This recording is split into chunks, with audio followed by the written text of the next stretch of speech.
Okay, tutuloy natin yung ating Sunday school. Nasa na tayo? Ano yung assignment na binigay ko sa inyo? Revelation chapter? Ano yung chapter yung ano? 20, verse 12 to 15. 2012. Okay. So, recap lang natin. Okay, inumpisahan natin itong second coming sa first advent. Pag sinabing first advent, unang pagdating ng ating Panginoon sa sabsaban, and then pagkapako sa krus, and then yung pag-akit niya sa langit. Pero nung umakyat ang ating Panginoon sa Kristo sa langit, may pangako siya. Ang sabi niya, siya ay babalik. So bakit umakyat pa ang Panginoon sa Kristo kung babalik din naman? Diba? Ano sabi niya? Ang pangako niya kasi, pupunta muna siya dun sa Ama upang ipaghanda tayo ng ating matitirhan. Yung ibang translation ng Bible, lalo na pag ang King James, ang sabi doon, mansion. Meaning to say, kung dito sa lupa, tayo ay sagad. Ang tawag ng mga kasilang mayaman, mga hampas lupa. Kung dito sa lupa, hampas lupa tayo, pagdating sa langit, meron tayong sariling mga mansion. Ibig sabihin, kung titignan natin yung ganong konsepto na meron pala tayong bahay sa langit na mansyon, walang takot ang dapat dumating sa atin sa araw ng ating kamatayan. Actually, napag-usapan nga namin ni Pastor Joel yan na may sinedvision kami sa Pasig. Bakit nga ba, lalo na nung pandemic, alam niyo ba nung pandemic ang nakakalungkot, mas maraming Kristiyano ang takot. Diba? Na kung tutuusin, tayo mga Kristiyano, hindi tayo dapat hintakutan sa mga ganyang pangyayari. Maging lesson ito sa atin. May mga darating pang pandemic. Meron pa mga darating na paghihirap. May darating pa lang mga persecution. Pero ang tandaan natin, bakit natin pinag-aaralan ito? Upang alam natin kung saan tayo maninindigan. Bilang isang Kristiyano, bilang isang ligtas na tao, umakto tayo doon sa ating kaligtasan. Diba? Ang nakakalungkot kasi, may nagbalita lang, uy, meron dito ganito. Diba? Mga Kristiyano mismo, ayaw buksan yung pinto. Diyan lang kayo, brad. Ganito sa akin, Pastor Joel, bumibisita daw sila. Sabi daw sa kanya, pastor pa yata yun. Pastor. Sabi daw sa kanya, pagpatok niya ng pinto, kaibigan niya, pastor. Huwag ka papasok! May pandemic dyan ka lang. Ang bira. Tapos mga Kristiyano, hindi na nag-evangelism ng pandemic, tama?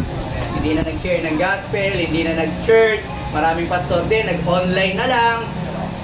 Whereas, ang hinihingi sa atin ng Panginoon sa Hebrews 9:25 at 10:25 is what? Not forsaking the assembling of ourselves together. Alam niyo ba kung bakit? Ano yung importansya nun? Sayang wala dito yung last time eh. Bakit natin ipinupush yung physical na fellowship? Yung physical na pagkikita? Alam niyo ba, that whenever we go to church, we are being healed. Hindi pwedeng mangyari yung healing na yun na online kasi hindi mo sila mararamdaman, hindi ka rin nila mararamdaman. The reason why we assemble ourselves together, sabi nga ng Bible, as the manner of some is, na hindi katulad ng ginagawa ng mga ibang tao na pupunta lang sa church para ano, sabi nila magbawas ng kasalanan. Pero when we go to church, we are being healed spiritually. Bakit? Bili mo sa buong isang linggo, isang buwan na hindi ka nag-church, ang daming problema dumating sa buhay mo. Ang sabi ng Bible, you confess it with your brother. Bakit? Kasi yung burden na yan, pwede nila kung kulungan ka sa pagbubuhat. May problema ka sa asawa mo, may problema ka sa anak mo, may problema ka sa pamilya mo, may problema ka sa trabaho mo. When you go to church, God will settle it. At uuwi ka na magaan ang damdamin mo. Pero pag pumunta ka sa church, nasabi natin na 1 kilo, yung bigat ng damdamin mo, paglabas mo 10 kilo na, maling church yun. Hindi ka na-heal. Nadagan ng kapag. Pero may problema na ako. Ito picture natin, dinagdagan ko eh. So, ibig sabihin, Pastor, hindi dapat grade ko sa dating ng church. Hindi siya grade.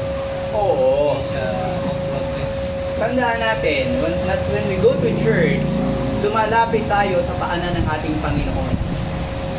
At tandaan nyo, diseases, depression, o lahat na bang ano, nung panahon ni Kristo, lumalakad pa lang ang Panginoong Kristo, ang demonyo nanginginig na.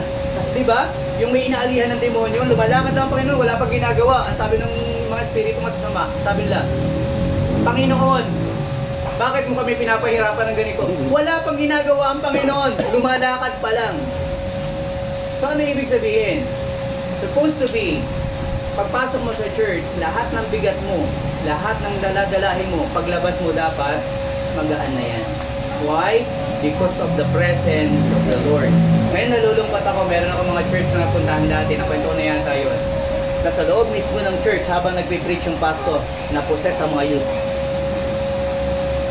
Yan, sa Binangonan, sa highway. May kaibigan kasi ako na na-invite ako sa mga Methodist church, mga Pentecostal, mga ano. May napuntahan akong church na habang nagpipreach yung pastor, hindi pa ako ano nun, hindi pa ako yung ano siya muna eh.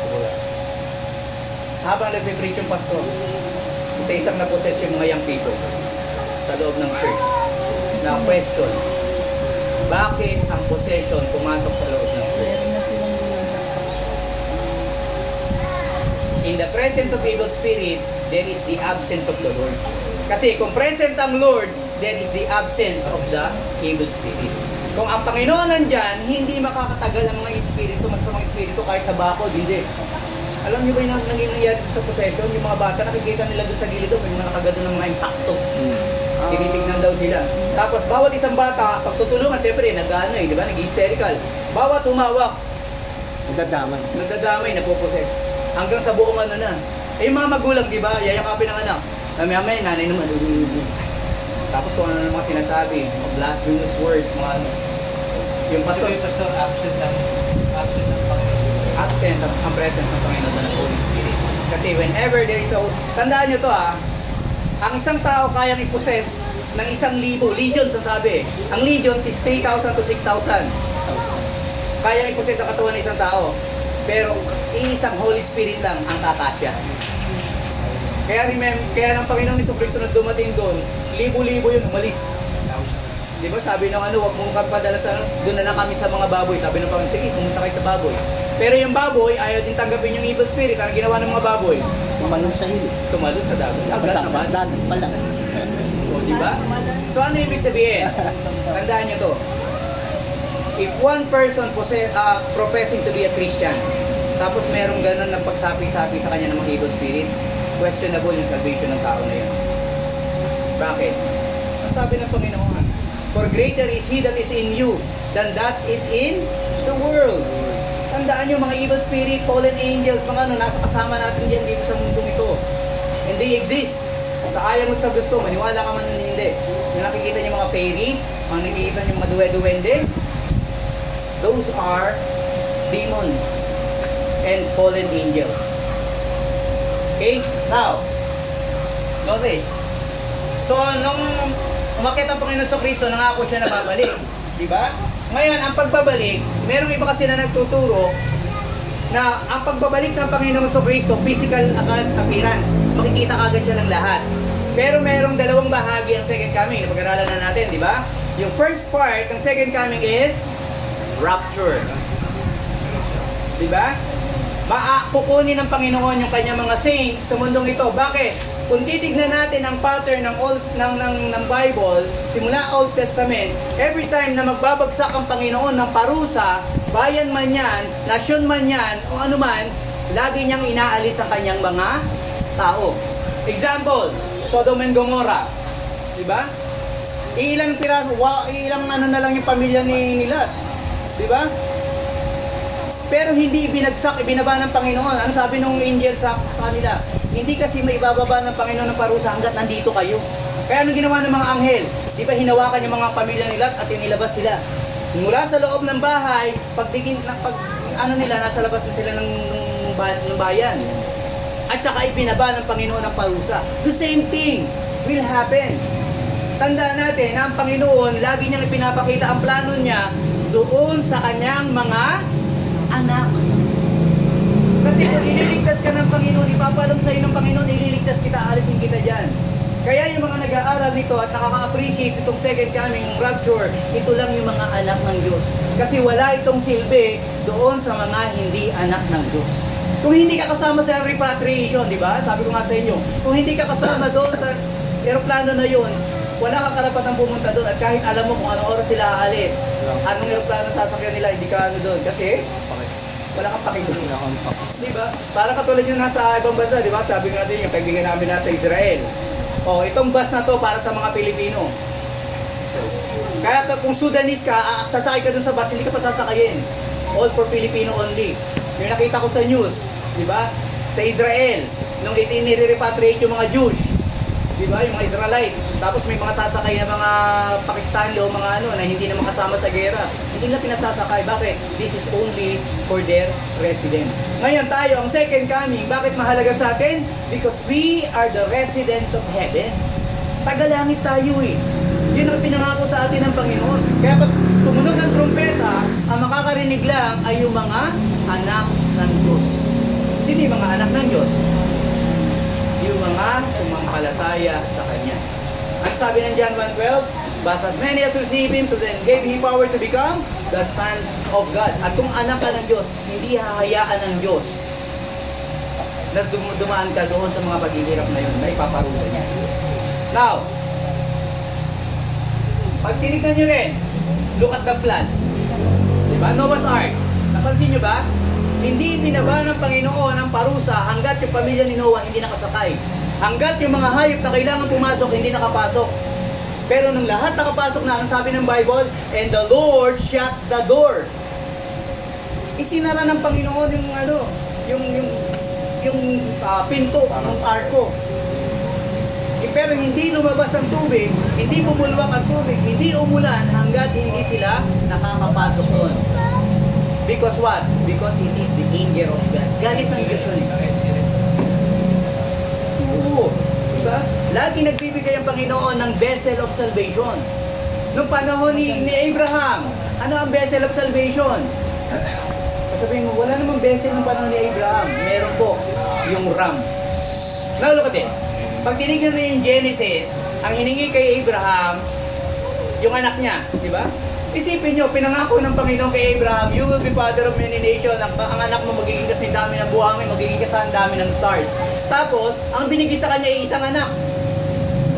Tapos, nung ito nagbibinata na, lumalaki na yung anak, biglang hihingi ng Panginoon, sabi mo, Panginoon, magiging father of many nations ako, iisa na lang yung anak ko, hihingi mo pa. Papatay niya pa. Alam nila nun, pag hiningi ang handog, ibig sabihin nun, buhay ang bibigay mo. Now, look at this. Anong ginawa ni Abraham? Kaya naging father of faith si Abraham. Because, iisa na lang yun. Kaisa-isa. Hiningi ng Panginoon ang ginawa ni Abraham. Dinala niya. Pero pansinin niyo to. Gusto kong pansinin niyo yung sacrifice. Tandaan natin, mula kay Cain at Abel, kay Eva at Adan, ang hiningi doon, ano? Ano ang sacrifice? Buhay ng? Ano ba? Kambing? Tupa. Oh, tupa. Di kambing. Kambing. Okay. Anong klaseng tupa? Panganay. Panganay yun, di ba? Yung batang tupa. Bata, baliktad naman. Usually, firstborn. Firstborn. Yung batang tupa, tawag doon ay lamb. Simula sa Old Testament, lamb lagi ang hinihingi ng Panginoon. Kaya nga nung dumating si Jesus Christ, di ba sabi ni John the Baptist, behold, the Lamb of God which taketh away the sins of the world. Isipin nyo to. Kung ang hinihinging sacrifice, si Cain na parusahan dahil mali ang binigay niya. Tandaan nyo yung mga children's stories, di ba? Bakit tinanggihan ng Panginoon yung sacrifice ni Cain? Kasi ang lagi na sinasabi natin, kinikwento natin sa kanila, na kasi ang binigay ni Cain mga bulok, yung mga maliliit, yung mga reject. Ikaw ba kung reject ang binigay mo, magsiselos ka, magagalit ka, at hindi tinanggap? Kaya ka nagagalit kasi binigay mo yung best mo. Yung kay Cain, ang binigay ni Cain yung mga first fruit, yung pinakamagagandang bunga. Quality lahat. Oo, binigay niya lahat ng magaganda yun. Pero bakit ni-reject ng Lord? Tandaan niyo to. Although nag-glorify ang Diyos sa sacrifices, pero mas higit na nag-glorify siya sa obedience. Ang hiningi kasi sa kanila, ang ni-require ng Panginoon ay tupa, batang tupa, lalaking tupa. Ang binigay ni Cain gulay. It is, kumbaga, sumunod naman si Cain pero half-heartedly. Hindi niya sinunod. Kaya tandaan nyo, kung kayo, pupunta kayo sa church half-heartedly, kalahati lang. Diba? Pupunta, ay, kailangan punta ako sa church, mas mamaya pupunta ako dito sa ganito eh. Tapos habang nagpipreach yung pastor, tatagalan ka, pastor. Baka nandun yung mga kasama ko. Half-heartedly. Tandaan nyo, God is not glorified. Yung mga bagay na gano'n, simple, pero kailangan mong pagsisihan. Bakit? Tandaan nyo, sabi ng Panginoon sa Bible sa Old Testament, di ba? I am a jealous God. Hindi niya ipinapartake o hindi niya ipinabahagi ang kanyang glory sa iba, lalo na sa mga Diyos-Diyosan. Anything in our lives na nagiging option ng Panginoon ay Diyos-Diyosan. Tandaan nyo, ang sabi ng Panginoon, thou shalt not have any other gods. Love the Lord thy God with all thy heart, with all thy might, and with all thy soul. Ibig sabihin, isa lang siya.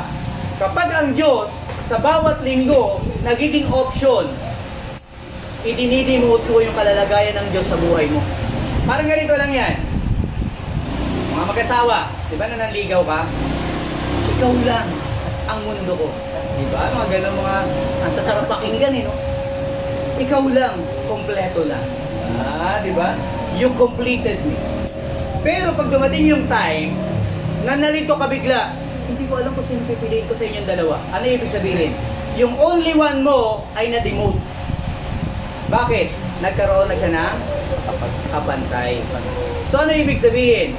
Tandaan nyo, sa isang relationship, kapag ikaw naging option, sira na ang relasyon nyo. Bakit? Kasi supposed to be, you are the only one. Fidelity. Kaya kapag ka nagkaroon, halimbawa ikaw, nagkaroon ka kahit sa mga anak mo, di ba? Kapag nagkukumpara ka na ng dalawa, ibig sabihin, may problema doon. Sa relasyon ganun din, sa Diyos ganun din. Kapag pupunta ka sa church at meron kang kinukonsider pa, ay dito kaya muna ako, ay dito pupunta ko sa church, baka masabi ni Pastor, ay kailangan ako dito eh. Pagka ang paglingkod mo ay nagkakaroon ng option, nadidemote, nadidevaluate yung iyong ministry. Nadidevaluate ang iyong Panginoon. Bakit? Kasi nagiging option siya. Tandaan mo yung mga anak natin, di ba? Tandaan nyo, ang unang girlfriend ng anak na lalaki ay ang kanyang nanay. Di ba? Pagdating mo pa lang sa school, nanay, mami, di ba? Yaka. Tapos habang umiidad na, 7 years old na, di ba? Ikaw naman, anak! Sasabihin ng anak mo. Ayaw na. Di ba? Tapos, anak, bakit? Mami, yan din mga kaklase ko eh.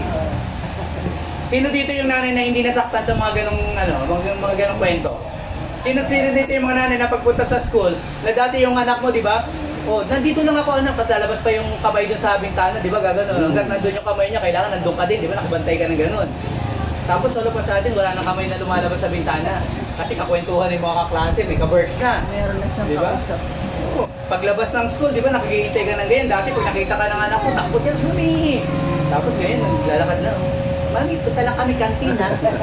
Mami, bili lang kami ganito. Di ba kumikirot ang damdamin mo? Ano ba ito yung anak ko? Di na ako love. Ganon din ang ating Panginoon. Kaya nga, ginawang halimbawa sa Bible ng church o ng ministry, kahit ang nation of Israel is the wife of God. Tayo ay bride of Christ. Now, ano ibig sabihin? So, yung unang part ay rapture. Kukunin dito yung mga saints. Tandaan nyo kasi yung pagbaba ng Panginoon, sabi doon, with His saints. Sino yung kasamang saints doon kung hindi pa tayo nakukuha? So magra-rapture yan, at pag nag-meet na tayo sa second heaven, hindi sa third heaven yung third heaven, abode ng Diyos yun eh. Sa second heaven, magkakaroon ngayon ng tinatawag na judgment seat of Christ. Pinag-aralan natin yan. Judgment seat of Christ. Mga Kristiyano na tayo, kaya nga tayo na-rapture. Mga saved na tayo, mga ligtas tayo, kaya tayo umakyat. Bakit magkakaroon ng judgment seat? Huhusgahan pa tayo? Ano yun? Ano na pag-aralan natin? Bibigyan ng mga honor at saka prize. Ang judgment seat of Christ ay hindi para parusahan tayo, kundi para i-determine kung ano yung magiging prize mo o yung reward mo. Ang sabi ng Bible, mag-info kayo sa langit. Iyon yun. Ngayon doon, huhusgahan, maraming luluha, maraming iiyak doon. Bakit? Sa tagal mong nabuhay dito sa lupa, sa tagal mo naging saved, tandaan nyo, ang i-qualify doon are the things you did, yung mga ginawa mo nung Kristiyano ka na. Pero yung mga bagay na ginawa mo nung hindi ka pa Kristiyano, walang pakialam ang Panginoon doon. Kumbaga, kinalimutan na ng Panginoon yun. Ang sabi ng Bible, kung gaano kalayo ang silangan sa kanluran, ganon itinapon ng Panginoon yung mga bagay na buhay mong luma. Kaya pagharap mo sa Panginoon, na nakikita ng Panginoon ay ang Kristo na nasa buhay mo simula nung naging Kristiyano ka na. Ngayon, save ka? Yes. Papasok ka sa langit? Yes. Magiging tagapagmana ka ng langit? Yes. Pero pagharap mo sa judgment seat of Christ, iiyak ka. Bakit? Habang yung mga kasamahan mo sa church o yung anak mo mismo tumatanggap ng kanilang mga crowns dahil sa ginawa nila sa ministry, dahil sa ginawa nila sa kanilang Panginoon, sa mga bagay na ginawa nila sa ngalan ng Kristyanismo, tatanggap sila ng mga reward. Ang sabi ng Bible, kahit yung tubig na ipinaglilingkod mo sa mga lingkod ng Panginoon, hindi lalampas sa paningin ng Diyos. Gaano pa yung mga sakripisyo ginagawa mo sa Kristyanismo? Doon ka ngayon bibigyan ng reward. Ang nakakalungkot, maraming Kristiyano, pagharap dun sa judgment seat of Christ, ang kamay nasa likod at nakayuko. Palagay niyo bakit? Nahihiya, umiiyak. Bakit? Nandito ako sa harapan ng aking Panginoon at wala akong nagawa sa ngalan ng Kristyanismo. Wala man lang isang kaluluwa na naligtas dahil sa akin. Wala man lang isang kaluluwang nakakilala kay Kristo dahil sa akin. Tandaan nyo, ang bawat kaluluwa na dumadaan sa buhay natin, ang mga taong nakikilala natin, pananagutan mo yan sa Panginoon. Bakit? Ligtas ka yung taong yung pupunta sa impyerno, hindi ka na concerned. Ligtas ka yung kapatid mo sa pananampalataya, naghihirap, din pa yung tulungan. Di ba? Nagdo-donate ka nga sa mga malalaking kumpanya na kinukuratong lang yung mga donation. Eh. Tapos yung sa church, di ba? Ano siya? Awadshi. Wala nyo. Kaya dalawang kamay ang binigay sa atin ng Panginoon to accept blessing, kaliwat kanan. Kasi yung isang blessing dyan, para sa iyo at sa pamilya mo. Pero yung isang kamay mo, para kanino yan? Sabi ng Bible, love your neighbor as yourself. Yung kabilang kamay mo, dapat sa kanila yan. Pansinin mo, kung dalawang kamay mo may laman at nagbigay uli ng biyaya ang Panginoon, paano mo sasaluhin? Kung puno na yung lalagyan mo, saan mo pa ilalagay? Right? Kaya kailangan, pag tumanggap ka ng blessing and you have any means to na i-share yun, i-share mo. Tandaan nyo, sabi ng Bible, si James, kung ang mabuting bagay ay nasa kapasidad mo at hindi mo ginawa, ano yun? Kasalanan. Mayroon ka nakitang tao, nasa kapasidad mo na tulungan siya, pero hindi mo ginawa, hindi mo pinansin, pinabayaan mo lang. Pero yung konsensya mo sinasabi sa'yo, tulungan mo. Hindi mo ginawa, pananagutan mo yan sa Panginoon. Bakit? Binigyan ka ng opportunity ng Panginoon to be Christ-like. Remember, ang Panginoon lumalakad lang, may gumagaling. Nagsasalita lang, may kumakain.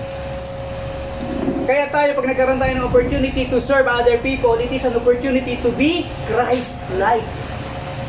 Kahit hindi mo sabihin Kristiyano ka, yung tao tinulungan mo sasabihin, Kristiyano siguro to. May Diyos siguro to. Ang bait naman ito. They will see the image of God, of your God, doon sa mga ginagawa mo. Now, look. So pagdating mo sa langit, siguro naman walang Kristiyano. Sana ang harap sa Panginoon na walang matatanggap. Bakit? Ngayon, pansinin nyo, kung sa langit, meron na akong mansyon. Ang daan ay ginto. Ang tubig ay matamis at malinaw na batis. Ang mga puno ay nagbubunga na 12 bunga. Ang liwanag ay hindi kailangan dahil nandun ang presensya ng Panginoon. Ano ibig sabihin? Pagdating sa langit, wala na tayong kakailanganin. Para saan nyo bang ano? Bakit tayo pinag-iimpok sa langit? Kung may mansion na ako sa langit, ba't kailangan ko pa mag-impok? Di ba, mentality ng mga tao yan? May bahay na ako, tapos kumakain ako 3 beses ang araw. May TV ako, may kuryente ako, may tulog okay na ako. Right? Bakit tayo pinag-iimpok sa langit? Alam niyo ba kung bakit? Kasi pagharap mo sa iyong Panginoon, whatever you accumulated, kung ano man ang naiipon mo nung nandito ka pa sa lupa, pagharap mo sa Panginoon, ilalatag mo yun sa paa ng iyong Panginoon. Remember, yung buhay ng Panginoon, ang naging kapalit para ikaw makapasok, parang pintuan ng langit bubukas para sa iyo. Tapos haharap ka sa Panginoon, empty-handed. Di ba? Pupunta ka nga lang kay Mayor, pag pinatawag ka ni Mayor, di ba? Ano ka, kanin ba dadalhin ko? Ano ka? Ay, isang pansin siguro dadalhin ko, di ba? Kay Mayor pa lang yun. Kay Kapitan. Pag pupunta ka kay Kapitan, anong dadalhin mo? Resito ng gamot. Kasi hihingi ng ayuda. Minsan ganun tayo sa Panginoon di ba? Lalapit tayo pag may kailangan lang. Pero when there is time to praise and there are many reasons to praise God, hindi tayo lumalapit. Kailan tayo nanalangin na, Lord, maraming salamat po. Buhay pa ako ngayong araw na to. Lord, maraming salamat po. Mula sa pinanggalingan na ko sa pag-uwi ko, pinagnabayan at iningatan mo ko. Lord, maraming salamat sa hangin. Alam niyo ba, bibigyan ko kayo ng isang halimbawa. Everyday, katuwing matutulog kami, everyday na magtatapos kami. Siguro ito ang ministry ng buhay niya. Tayong lahat, mula paggising hanggang pagtulog, normal tayo, nakakahinga tayo ng normal. Pero may mga tao na kailangan nilang hugutin o i-reserve yung hangin at pigilin yung paghinga nila ng kalakalahati lang para makatawid sa isang araw. Tapos kailangan nila mag-oxygen. Pero tayo, di ba, libre, kaya natin tumakbo, kaya natin pumunta, kaya natin magtawanan hanggang gusto natin, kaya natin umiyak, kaya natin sumama ang loob natin na walang mangyayari sa atin. Pero may mga tao na ang bawat minuto ng paghinga may supat. Yung wife ko na lang, hindi yan pwede matulog sa gabi na walang oxygen. And I praise the Lord. Kasi pinrovide naman ng Panginoon lahat ng kailangan niya para tayo, di ba? Kaya minsan ako, kaya magtatapo ko minsan, magpapaalam ako bigla na maaga, uwi kami. Kasi bakit? Kailangan niyang mag-oxygen. May mga kilala din ako, nung may one time may namit ako sa Pure Gold. May matanda doon. Atak-atak niya yung oxygen niya. Namimili. Tapos tayo, hindi natin nakikita na biyaya ng Panginoon kahit yung hangin na hinihinga natin. Imagine kung makalimutan ka ng Panginoon. Okay, hindi nakakalimutan ng Panginoon. Pero those are the things, little things na hindi natin napapasalamatan. Lord, maraming salamat may pagkain kami ngayon. Lord, maraming salamat nakakatayo ako ngayon. There are times ako, kalahati ng katawan ko manhid eh. Can I praise the Lord? Bakit? Kasi ito, functional pa rin, nakakatayo, nakakahawak pa rin to, although manhid siya. Pero I praise the Lord. Bakit? Kasi marami dyan na stroke, di ba? Ganun na. Marami tayo dapat ipagpasalamat. Pero kailan tayo lumalapit sa Panginoon? Kapag may problema lang. Pag may kailangan lang. Yun ang ugali ng tao. Now, look. Recap pa lang to. Kasi para sa hindi mga anak natin. Tatapusin na natin. Ang susunod doon, after judgment seat of Christ, marriage, supper of the Lamb. Magkakaroon ng kasalan. Ito. Nung una ko pa man sinasabi sa inyo, bakit mahalaga na maging bahagi ng isang iglesia? Tandaan nyo, ang church na tinatawag, kasi marami ngayon nagpapakalat sa internet, na kapag tinawag daw na ikaw daw yung church. On the contrary, hindi. Sa Corinthians, ikaw ang temple. Yung katawan mo is the temple of God. Pero hindi ka church. Kasi pag tinignan mo yung definition ng church, ito ay samahan ng mga mananampalataya na may isang pananampalataya. So, ibig sabihin, when you say church, it is the group of people. It's not even the building. Saka pupunta sa church, pero tinutukoy nila yung building. Pag sinabi mong pupunta ka sa church, pupunta ka sa gathering of faithful people. So, bakit ba halaga na maging bahagi ng church? Kapag ba ikaw uma-attend sa isang church, membro ka na ng church? Hindi. Attender ka lang. Kailan ka magiging member ng isang church? Pag nabinyagan ka na. Nabinyagan? Bakit tama naman yung medyo... Doon tayo sa lumang term. Bagong term na yung binyag eh. Ano yung lumang term? Baptize. Kailangan mong mabaptize para maging bahagi ka ng isang iglesia. Now, ano ang significance na maging bahagi ka ng iglesia? Tandaan nyo, pagdating sa salvation, hindi question. Naniniwala ako may Catholic sa heaven. Naniniwala ako may mga Muslim na papasok sa heaven. Bakit? Kasi nakakilala sila kay Kristo. Ang requirement naman ng kaligtasan ay pananampalataya kay Kristo. Kung may pinanganak kang Muslim, tapos na-convert ka into Christianity, papasok ka sa langit. Tandaan nyo, ang salitang Muslim ay hindi relihiyon. Ang Muslim ay lahi ng mga tao. Okay, tatakas ka. Dito ka muna. Sige. Now, ano ibig sabihin? Naniniwala ako may mga iglesia ni Kristo papasok ng langit eh. Naniniwala ako may mga saksi ni Jehovah papasok ng langit. Ang pagpasok sa langit, walang question why. Kasi ang prerequisite and requirement, una, kinakomplis ng Lord Jesus Christ sa cross of Calvary. Now, what is required sa man? Faith. Kaya may Ephesians 2:8 and 9, it is not even your effort, it is the grace of God that will bring you to heaven. Now, kung papasok ka sa langit, ano ibig sabihin? Magiging mamamayan tayo ng langit. Pero what is the significance of a church? Kapag membro ka ng isang tunay na church, ikaw yung kasama doon sa ikakasal kay Kristo. Now, if Christ will be the King of Heaven, ano ang trabaho ng church? Ang church is the wife. So magiging wife ng Panginoon ang church. Meaning to say, yung sinabi ng Panginoon sa Bible, ye suffer with me, ye shall reign with me. Ibig sabihin po, tandaan nyo to ha, marami kasing hindi napapasok sa isip nila kasi na-feed tayo na ang langit ay ulap. Lumalakad ka sa ulap, may hagdan. Di ba mga ganun? Pero ano ba talaga itsura ng langit? Tandaan nyo to, yung magnanakaw doon sa cross of Calvary, nung sinabi niya, di ba? Panginoon, alalahanin mo ako pagdating mo sa iyong kaharian.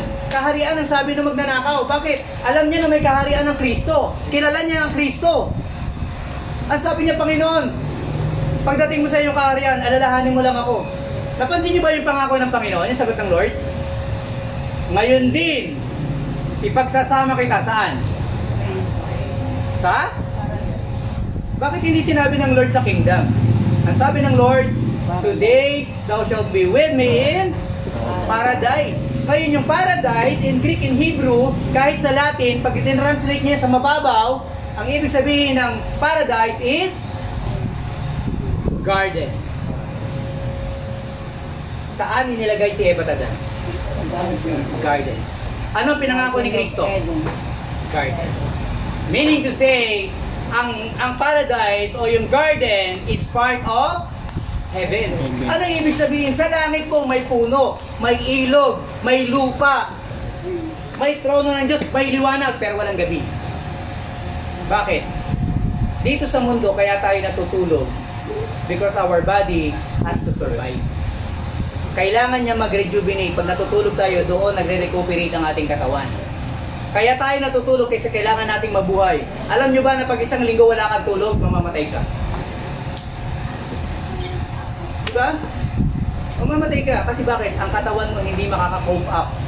Now, look. Pagdating sa heaven, hindi ka kakain kasi nagugutom ka. Hindi ka magtatrabaho sa heaven kasi kailangan mong mabuhay. Lahat ng ginagawa natin dito sa mundong ito, ginagawa natin para mabuhay. Pagdating sa langit, hindi mo na gagawin yun para mabuhay. Gagawin mo yung mga bagay na yon for the glory of it.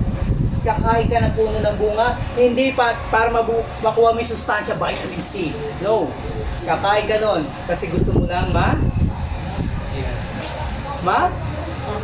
masatisfy. Kailangan masatisfy mo lang, ay gusto ko to. Gusto ko uminom sa batis. Gusto ko maglakad. You will not be doing it for the benefit of your body. You will be doing it because of satisfaction. Wala ka nang kailangan doon. Ang sabi ng Bible, katulad tinuturo namin ni Pastor Joel, yung napag-aralan natin last week, yung infant, ilang taon? 7? 100 years. Dito sa mundo, ang infant hanggang 9 months. Kasi pag 1 year old ka na, ang tawag doon, child na diba? Ang infant, months. Pagdating sa langit pala, sabi ni Isaiah, ang isang infant is 100 years old. Wow! Tapos ang sabi ng Panginoon sa 2 Peter 3:8, a day with the Lord is what? 1,000 years. Ibig sabihin, pagdating sa langit, hindi mo po problemahin na baka bukas mamatay ka, o baka sa isang taon mamatay ka, o pagdating mo ng 50, mamamatay ka. Why? Because you will be living forever. And eternity is a long, long time. See? Dito sa mundo nga, di ba? Nagkukumahog tayo. Pagdating natin ng 50, ng 60, ng 80, di ba? Ang lakad natin nung nakakatakbo tayo. Pero nung umabot na tayo ng 60, di ba? Yung ganyan natin, takbo na yun. Mahina eh. Dulo, bilis! Tapos feeling mo, nakikipagkarera ka sa mga bata, di ba? Pero, you see? Pero pagdating sa langit, tandaan nyo to ito pa ang isang bagay na hindi natin alam. Sa langit, pagdating natin doon, we will be in average age. Nakita nyo si Adam nung nilagay sa Garden of Eden? Matanda ba si Adam? Baby ba si Adam? Nasa average age siya. Si Eve, nung ginawa ng Panginoon, dumaan ba siya ng pagkasanggol? Average age. Si Jesus Christ, nung umakyat sa langit, ilang taon siya? 35. Wala po gundo-gundo. O wala doon. Kung dito, 80 years old ka na, ganyan ka na. Pagdating mo doon, lalakad ka. Kaya ngayon, titigan niyo yung itsura niyo nung kayo ay 35, 36. Ibig sabihin yung ano, di ba? Yung, ano tawag doon? Yung, ha? Video? Oh, yung age mo ngayon ng 35, 36 na nasa maximum ka ng kalakasan mo at kagandahan mo. Di ba? Kung meron man. Di ba? Yung mukha mo nga, titigan mo yon, pero imperfect features. Bakit? Tandaan nyo, walang papasok sa langit na hindi glorified body. Ngayon dito, kung may mga flaws ka, sabihin natin na yung mukha mo ay tigyawat na nagkaroon ng mukha, di ba? O kaya yung mga pilegis mo, pwede mo nang i-clip, di ba? O kaya stapler. Pagdating mo sa langit, banat lahat yan. At lahat ng nakasiraan ng katawan mo, wala yan. Yung arthritis mo, wala yan. You will not be enjoying heaven kung lahat ng deficiencies na nasa iyo ba. Oo, wala. Walang corruption doon. Now, yan po ang larawan ng langit. Tandaan nyo, ang langit ay may kingdoms, ang langit ay may governance, ang langit ay may lupa, ang langit ay may liwanag. Ang langit ay may pagkain, may tubig, lahat ng meron sa mundo, mas greater yung nandun. Because yung nandito, corrupted, yung doon, perfect. See? Dito, kailangan mo maghintay ng ilang buwan ba sa palay bago ahimingin? 4. 4 to 6 months, di ba? O 3 months. Ay, 3 months na ngayon yung mga cultured. Now, pagdating sa langit, ang mga puno doon, every month. Walang ano yan, kumbaga, hindi na puputol. Tuloy-tuloy yan. Kaya every time na lalakad ka, gusto mo kumuha ng bunga, gusto mo pumunta sa tubig. And remember, even yung mga wild animals dito, may animals din dun. Ang pangit naman nun ay isang lugar ng park na ganyan, tapos puro kayo-kayo lang. Hindi ka man lang makarinig ng ibon, ng ano, pero pagdating dun, diba? Walang wild animals that is eating and attacking other animals. Kahit yung mga lions, yung mga, alam niya yung ano, yung mga saksi ni Jehovah, na-appreciate nila yan kasi di ba yun sa mga binibigay nila, may lion, may tao, may giraffe, may ano. Pagdating sa langit kasi yun ang talaga ang picture. It is like earth, pero in its perfect condition. Right? So ngayon, pamila, sarika pa lang, naubos na yung oras natin. Para doon kasi hindi sa mga nakatin. Now, after nung ano, dito ko na i-end. Time na ako, di ba? Dito, pagkatapos ng marriage supper of the Lamb, siyempre kinasal na, di ba? Ito ang significance kung bakit tayo kailangan maging bahagi ng church. Sinasabi ko sa inyo, yung matagal nang umaattend. Tutulak ko na kayo ngayon. Magpabaptize na kayo. Magpamembro kayo ng church. Kasi why? Only the member of the original or yung tinatawag na authentic church, only the God-fearing church will be married to the Lord Jesus Christ. Yung pinangakuan ng Panginoon na ipagsasama niya, napapakasalan niya, it is the true church. Sino tong church na to? Tandaan nyo, ito ang true church. Pag nakita nyo to, yun ang true church. 1. The church is practicing what? Holiness. Kapag ang isang church ay hindi nagpa-practice ng holiness pero tinatawag nilang church ang sarili nila, hindi sila church, fellowship lang sila. Pangalawa, purity. Ang church ay nagpa-practice ng purity in what? Purity in doctrine. Bakit? Kailangan i-maintain ng sarili niya kasi bride siya ni Christ eh. Kung ikaw asawa ka, magiging asawa ka, pinangakuan, halimbawa siya, susunduin kita o babalikan kita, mag-abroad lang ako. Ini-expect ko na kung paano kita iniwan, pagbalik ko ganun ka pa rin. Tama? Sinong lalaki, pag mag-a-abroad, paghahandaan yung kasal nyo, tapos makikita ka sa internet, iba-iba kasama mo, di ba? Lagi ka na nasa limelight, lagi ka nasa mga outing-outing, iba-iba kasama mo, tapos nakatupis ka, kung minsan one piece, di ko alam kung ano nakalimutan mo, yung sa baba o yung sa taas, di ba?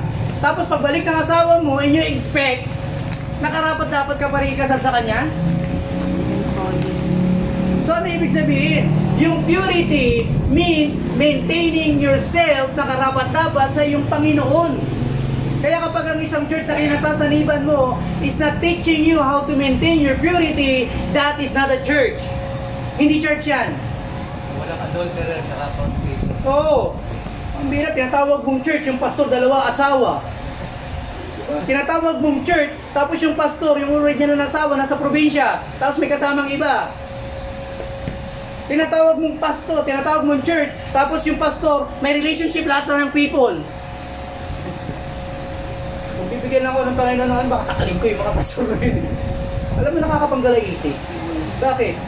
Yung mga tao, yung mga pinuno, na ginagawa ang lahat para ma-maintain yung purity, yung holiness ng church, diba? Sila yung nahihirapan, tapos may mga tao na dadalhin yung titulo ng pastor, tapos puro kabulastugan ang gagawin.